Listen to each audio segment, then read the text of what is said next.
మాది సిద్దిపేట జిల్లా. నా పేరు సంపత్. మన జియో 81, 85 ముందు మా నాన్న చనిపోవడం జరిగింది. మేము జియో కన్నా ముందే అప్లై చేసినాం, కానీ మాకు ఉద్యోగ అవకాశాలు కల్పించలేదు అప్పటి గవర్నమెంట్. అప్పుడు మేము సమ్మె చేస్తున్నప్పుడు ఒక రేవంత్ రెడ్డి గారు వచ్చి మా టెంట్ కింద కూర్చుండి అందరికీ న్యాయం చేస్తామని చెప్పిండు. కానీ ఇంతవరకు మాకు 61 దాటినటువంటి విఆర్ఏలకు కానీ తర్వాత అది ఉద్యోగం చేస్తూ మరణించినటువంటి విఆర్ఏ కుమారులకు కానీ ఇంతవరకు కారుణ్య నియామకాలు చేపట్టలేదు. మొన్న జరిగినటువంటి రవీంద్ర భారతిలో కారుణ్యం మీ జన్మ హక్కు అని చెప్పిండు. పంచాయతీరాజ్లో కానీ మున్సిపల్లో కానీ తర్వాత రెవెన్యూ మన రవాణా శాఖలో కారుణ్య నియామకాలు ఇవ్వడం జరిగింది, కానీ మాకు మాత్రం ఇవ్వలేదు.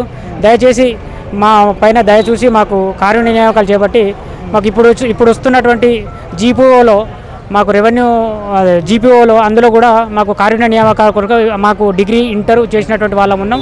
అందులో మాకు ఉద్యోగ అవకాశాలు కల్పించాలని రేవంత్ రెడ్డి గారిని అదేవిధంగా పొంగులేటి శ్రీనివాసరెడ్డి గారిని వేడుకుంటున్నాం. మేము జీవో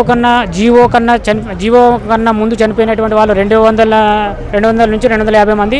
తర్వాత జీవో వచ్చిన తర్వాత అందులో 200 మంది ఉంటాం, దాదాపు 400-500 మంది ఉంటాం.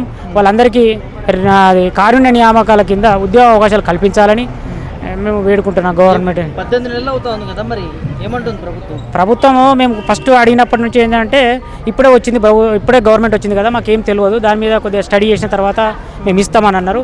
దాదాపు 19 నెలలు అవుతుంది, కానీ ఇస్తా అంటారు. ఇప్పుడు కొత్తగా భూభారతి తీసుకొచ్చారు, అందులో జీపీఓ అనేటువంటి పేరుతోటి స్థానిక విలేజ్కి ఒక రెవెన్యూ ఉద్యోగి అనేటువంటి తీసుకొచ్చారు.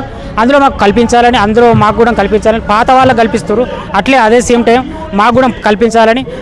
ఇప్పుడున్నటువంటి ఉద్యోగాల్లో మాకు అందరికీ 61 కానీ పాత విఆర్ఓలకు చేసినటువంటి వాళ్ళు కానీ కొత్తగా ప్రమోషన్ తీసుకొచ్చిపోయిన వాళ్ళందరికీ ఇచ్చినా కానీ అవి సరిపోతాయి.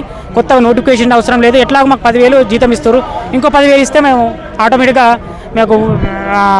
మాకు ఉద్యోగాలు వస్తాయి. మీకు గవర్నమెంట్కు బర్డెన్ చూద్దాం పడదు. కాబట్టి అవకాశం కల్పించాలని రేవంత్ రెడ్డి గారిని తర్వాత పొంగులేటి శ్రీనివాసరెడ్డి గారిని వినయపూర్వకంగా వేడుకుంటున్నాం సార్.